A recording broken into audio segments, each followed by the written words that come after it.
The death toll passes 100 after a huge tornado hits Joplin, Missouri. My name is Kayla Sheikh. I grew up in Joplin, Missouri. Before the tornado, I had 5 sisters, including me, and dad and my mom. It seemed like life was perfect because we lived close to our friends. We went over their house all the time. My dad worked. My mom was a stay-at-home mom. We did everything a basic Christian would do. I don't feel like we ever really went deeper.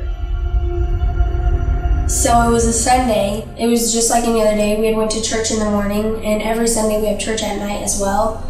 And by the time we got to church, the skies were like really dark, and it was hailing. I was like wondering where the pastor was, because usually he'd be out there talking to us in the sanctuary.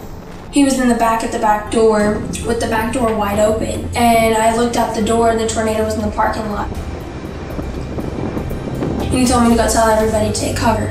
Our family was pretty spread out. It was just kind of all over the church, and some of the other families were too. So not everyone heard me, but as soon as I did, the lights went out.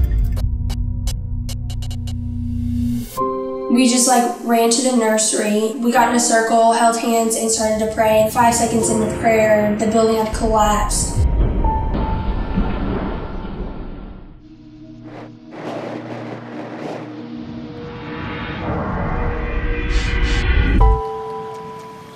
If I remember correctly, I think it was an hour we were under there. Just right before I got dug out, my dad had told us he loved us if anything happened.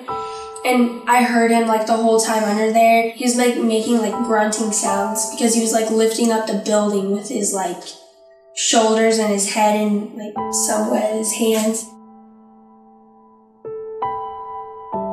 I saw the pastor drag out my dad and pull his ID in his pocket so he could be identified.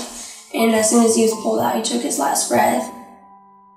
He had passed away because of the multiple blunt forces to the head because of the building collapsing so hard.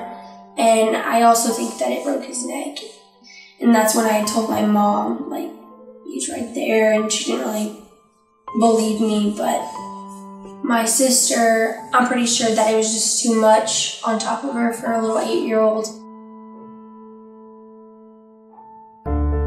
Throughout the next few weeks, people were coming over, bringing food. A lot of my friends' parents tried to get us to eat, because I know, I wasn't eating. My mom had crutches, and she was brought home in a wheelchair.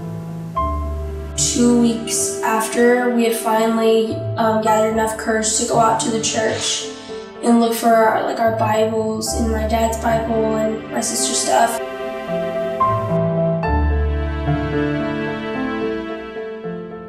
When people start to ask me of my religion and why, I never really had a reason. But now, I've been getting a lot deeper into it. We have hope, faith. I definitely feel like we're being used by the Lord in great ways. I feel like we'll be strong enough if another